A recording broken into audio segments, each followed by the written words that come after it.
नमस्कार विद्यार्थी मित्र, आज आपण BA भाग 3 भूगोलशास्त्र सेमिस्टर 3 मधील पॉप्युलेशन जिओग्राफी म्हणजे लोकसंख्या भूगोलशास्त्र पेपर क्रमांक 9 यामधील पहिल्या प्रकरणामधील म्हणजेच लोकसंख्या भूगोलशास्त्राची ओळख या पेपरमधील काही घटकांबद्दल आपण माहिती घेणार आहोत.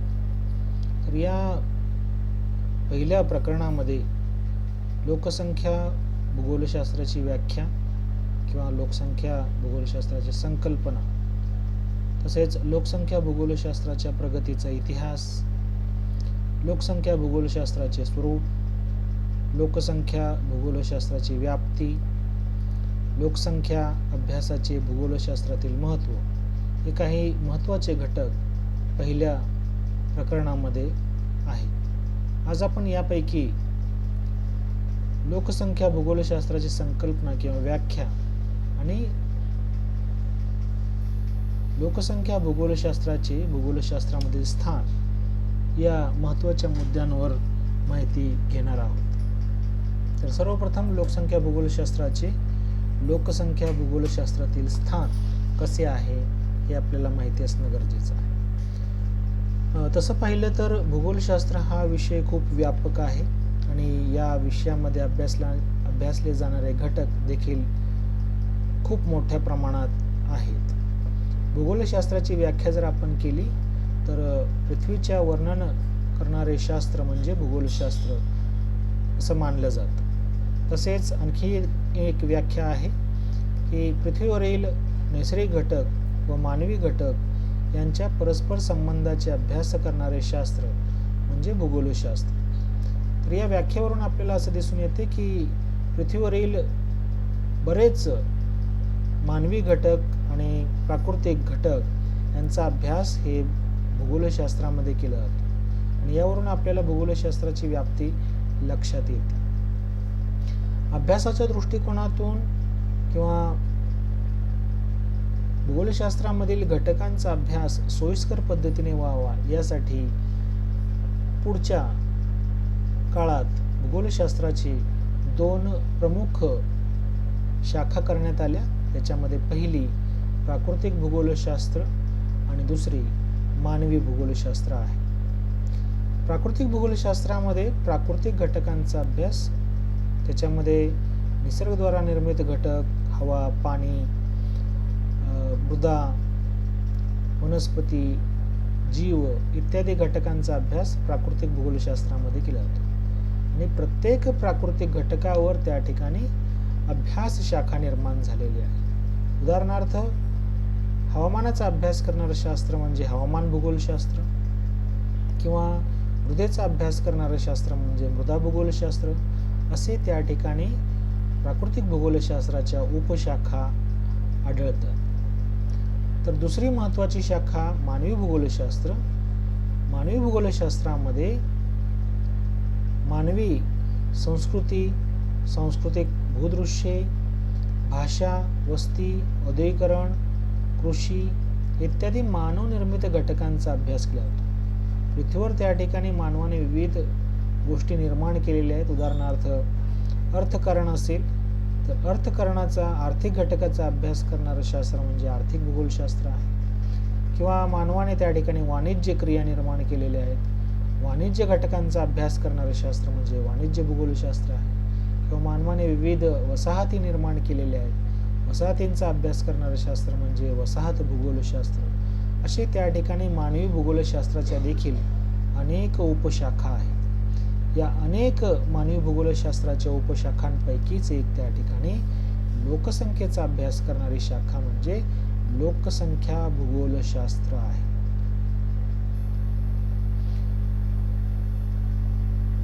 लोकसंख्या भूगोलशास्त्र या शाखेचा उगम अगदी अलीकडील काळात झालेला असला तरी प्राचीन काळापासून लोकसंख्येचा अभ्यास केला जात आहे.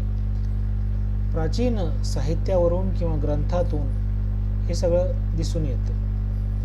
मानवी संस्कृतीच्या सुरुवातीपासून लोकसंख्येच्या वैशिष्ट्यांचा अभ्यास करणे हे मानवाच्या कुतूहलाचा विषय राहिलेला आहे. या प्राचीन ग्रंथांमध्ये, साहित्यांमध्ये आपणाला कौटिल्याचे अर्थशास्त्र या ग्रंथात लोकसंख्या व शेतीचा संबंध या बाबतीत विवेचन केलेले दिसून येते. तसेच अकबर यांच्या कालखंडामध्ये NA अकबरी या ग्रंथात देखील लोकसंख्या, उद्योगधंदे व संपत्ती यांच्याविषयी उल्लेख केलेला आढळतो. या ठिकाणी आपल्याला या चित्रामध्ये जे शास्त्रज्ञ दिसत आहेत ते जॉन ग्रांट आहेत. 17व्या शतकामध्ये म्हणजे 1620 ते 1674च्या कालखंडामध्ये जॉन ग्रांट हे होऊन गेलं. यांना लोकसंख्या शास्त्राचे जनक म्हणून त्या ठिकाणी ओळखले जाते. खऱ्या अर्थाने 17व्या शतकात लोकसंख्येचा अभ्यास शास्त्रीय पद्धतीने केला जाऊ लागला. त्यामध्ये जॉन ग्रांट यांनी खूप मोलाची भर टाकलेली आहे. त्यामुळे जॉन ग्रांट यांना लोकसंख्या शास्त्राचा जनक किंवा फादर ऑफ डेमोग्राफी असं म्हटलं जातं. त्यानंतर 1950 नंतर मात्र लोकसंख्या भूगोल मानवी भूगोलाची एक क्रमबद्ध शाखा बनली. तेव्हापासून लोकसंख्या भूगोलामध्ये लोकसंख्येच्या प्रादेशिक विश्लेषणाचा अभ्यास केला जाऊ लागला. अशा प्रकारे या शाखेचा विस्तार वाढतच जात आहे. हा विस्तार वाढण्यास मदत झाली ती खऱ्या अर्थाने GT त्रिवार्था या शास्त्रज्ञांमुळे. थोडंसं GT त्रिवार्था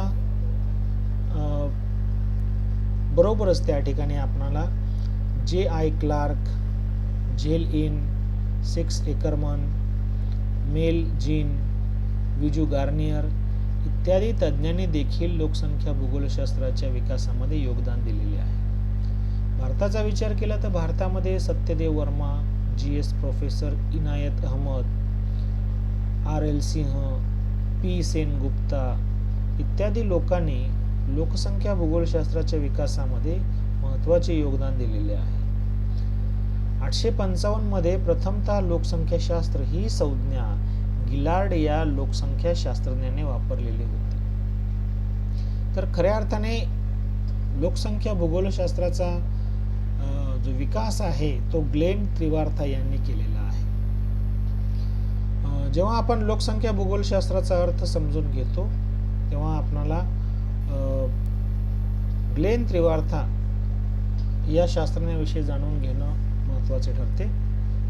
ग्लेन त्रिवार्था या शास्त्रज्ञाने सर्वप्रथम लोकसंख्येचा अभ्यास याला भूगोलशास्त्रामध्ये एक स्वतंत्र शाखेचे स्वरूप प्राप्त करून दिले. 1969 या वर्षी ग्लेन त्रिवार्था यांनी लोकसंख्या भूगोलशास्त्रावर आपले पहिले पुस्तक लिहिले.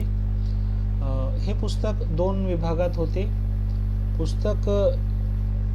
या पुस्तकाच्या अगोदरच्या भागात ग्लेन त्रिवार्था यांनी लोकसंख्या भूतकालीन विश्लेषण केले, तर दुसऱ्या भागात त्यांनी लोकसंख्येचे सर्व प्रकार तसेच लोकसंख्येचे लक्षण, उदाहरणार्थ जैविक, सामाजिक, सांस्कृतिक आणि आर्थिक यांचेही विश्लेषण केलेले आहे.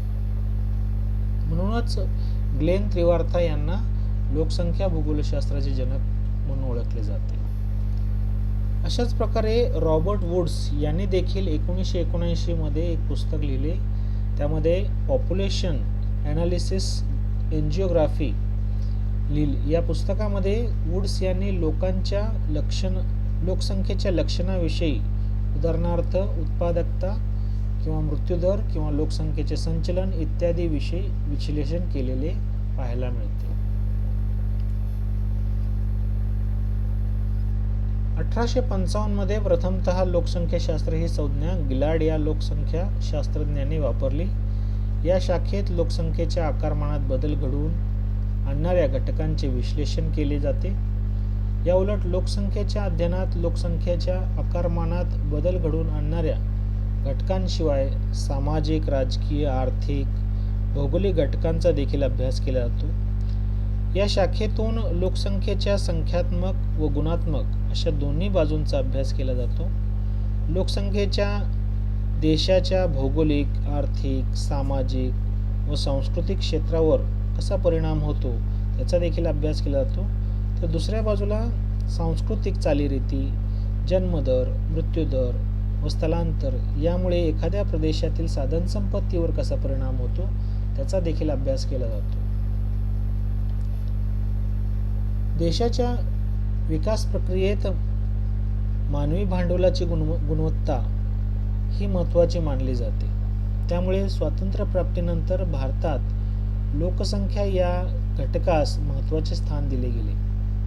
कोणत्याही देशाची अर्थव्यवस्था ही त्या देशातील लोकसंख्येच्या संख्यात्मक व गुणात्मक आकारमानावर अवलंबून असते. यामध्ये साक्षरतेचे प्रमाण, व्यावसायिक रचना, कार्यकारी लोकसंख्येचे प्रमाण, अकार्यकारी लोकसंख्या इत्यादी घटकांवर लोकसंख्येची गुणात्मकता अवलंबून असते.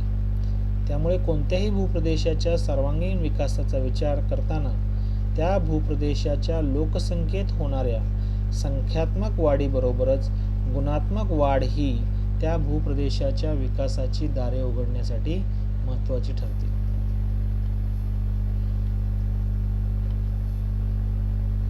विसाव्या शतकामध्ये लोकसंख्या झपाट्याने वाढू लागली. त्यामुळे या शाखेचा अभ्यास करणे गरजेचे वाटू लागले. कारण इसवी सन 1800 मध्ये जगाची लोकसंख्या फक्त 90 कोटी होती. त्यात वाढ होऊन ती 1900 मध्ये 106 कोटीवर पोहोचली. त्यानंतर 60 वर्षात म्हणजे 1960 साली जगाची लोकसंख्या दुप्पट म्हणजेच 320 कोटी झाली. त्यानंतर पुढे 50 वर्षात म्हणजे 2011 साली जगाची लोकसंख्या 7 कोटीच्या घरात पोहोचली. तर भारताची लोकसंख्या 2001 मध्ये 106 कोटीवरून 2011 मध्ये 121 कोटीवर पोहोचली. महाराष्ट्राच्या लोकसंख्येचा विचार करता असे दिसून येते 2001 मध्ये 9 कोटी 68 लाखावरून ती 2011 मध्ये 11 कोटी 24 लाख पर्यंत पोहोचलेली आहे. महाराष्ट्रामध्ये प्रामुख्याने कोकण, पश्चिम महाराष्ट्र, मराठवाडा, विदर्भ व खानदेश असे 5 प्रमुख प्रादेशिक विभाग आहेत. अशा प्रकारे दिवसेदिवस लोकसंख्या झपाट्याने वाढत आहे. या वाढत्या लोकसंख्येमुळे जगासमोर नव्हे, भारतासमोर नव्हे तर महाराष्ट्रासमोरही अनेक संकटे उभी राहिलेली आहेत. शिवाय भारतात नव्हे तर महाराष्ट्रातील लोकसंख्येचे वितरण सर्वत्र सारखे नाही. लोकसंख्येच्या वैशिष्ट्यांवर कोणत्याही घटकांचा प्रभाव पडतो हे पाहणे गरजेचे आहे. भूगोलशास्त्रामध्ये स्थलपरत्वे म्हणजे प्रदेशानुसार बदलणाऱ्या किंवा भिन्न असणाऱ्या घटकांचा अभ्यास केला जातो. कालभिन्नत्व हे इतिहासाचे वैशिष्ट्य आहे, तर स्थलपरत्वे हे भूगोलशास्त्राचे वैशिष्ट्य म्हणता येईल. स्थलपरत्वे भिन्न असणाऱ्या किंवा वेगळ्या असणाऱ्या पृथ्वीच्या पृष्ठभागावरील घटकांना अभिक्षेत्रीय घटक म्हणतात. या अभिक्षेत्रीय घटकांमध्ये 2 प्रमुख घटक समूहांचा विचार केला जातो. एक म्हणजे निसर्गदत्त भौतिक घटकांचा यात समावेश होतो. त्यामध्ये भूरचना, हवामान, मृदा, खनिजे, वनस्पती, प्राणी इत्यादी घटकांचा समावेश होतो. तर दुसरे म्हणजे मानवी समूह व मानवाने भूपृष्ठावर आपल्या वास्तव्याने निर्माण केलेल्या गोष्टी. यामध्ये लोकसंख्या, मानवी वस्त्या, शेती, वाहतूक, संदेशवहन इत्यादींचा समावेश होतो. भूगोलाचे हे दोन्ही घटक समूह आज आपल्याला जरी सारखेच महत्त्वाचे वाटत असले तरी भौगोलिक विचारांच्या इतिहासात याबाबत बराच काळ वाद आहे. काही अभ्यासक हे भौतिक घटकांचा पुरस्कार करतात, तर काही अभ्यासक हे मानवी घटकांना प्राधान्य देतात. भौगोलिक अभ्यास घटकांचे वैशिष्ट्यपूर्ण स्वरूप लक्षात घेता अभ्यास विषयाचे वर्गीकरण आवश्यक नव्हते, तर अपरिहार्य ठरलेले आहे. जसे आपण ज्ञानाच्या उच्च पातळीवर जाऊ लागलो तसे केवळ एक ज्ञानशाखेचे नव्हे तर एकेका अभ्यास विषयात देखील विशेषीकरण म्हणजे स्पेशलायझेशन करावे लागत आहे. म्हणजेच आपण जेव्हा TY होऊन बाहेर पडतो तेव्हा आपण भूगोल विषयामध्ये स्पेशलायझेशन करतो. अशाच पद्धतीने भूगोलशास्त्रातील भौतिक व मानवी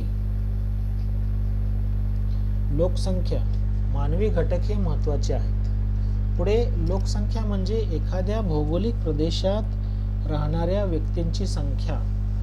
लोकसंख्या मोजायचे अनेक प्रकार आहेत. प्रत्येक देश आपल्या लोकसंख्येची ठराविक कालखंडानंतर गणना करत असतो. सहसा हा कालखंड 10 वर्षाचा असतो व दरवर्षी वाढीव लोकसंख्येचा अंदाज प्रकाशित केला जातो. लोकसंख्या म्हणजे एखाद्या देशातील किंवा राज्यातील लोकांची संख्या होय. आता आपण पाहूया काही महत्त्वपूर्ण शास्त्रज्ञांनी लोकसंख्या भूगोल विषयक केलेल्या संकल्पना किंवा व्याख्या. त्या अगोदर लोकसंख्या हा घटक देखील पृथ्वीच्या पाठीवरील एक सर्वात महत्त्वाचा घटक आहे. विविध प्रदेशातील लोकांचे वितरण, वाढ, वैशिष्ट्ये, धर्म, भाषा, स्त्री पुरुष प्रमाण, स्थलांतर, राहणीमानाचा दर्जा, आर्थिक स्थिती व त्यांच्या सभोवतालचे पर्यावरणाचे केलेले समायोजन हा लोकसंख्या भूगोलाचा अभ्यास विषय मानला जातो. याशिवाय हा विषय अधिक जाणून घेण्यासाठी लोकसंख्या भूगोलाच्या व्याख्या पाहणे गरजेचे. या व्याख्या पुढील प्रमाणे आहेत. पहिली व्याख्या GT त्रिवार्था लोकसंख्या भूगोलशास्त्राचे जनक यांनी केलेली ही व्याख्या आहे. त्यांच्या मते प्रादेशिक भिन्नतेनुसार मानव जातीमधील वेगळेपण समजून घेणे म्हणजे लोकसंख्या भूगोलशास्त्र होय. यानंतर दुसरी शाखा बिजू गार्नियर यांनी केलेली आहे. त्यांच्या मते लोकसंख्या भूगोल म्हणजे सध्याच्या पर्यावरणात्मक बाबतीत लोकसंख्या विषयक घटक, त्यांची कारणे, मूळ वैशिष्ट्ये आणि परिणाम यांचे वर्णन होय.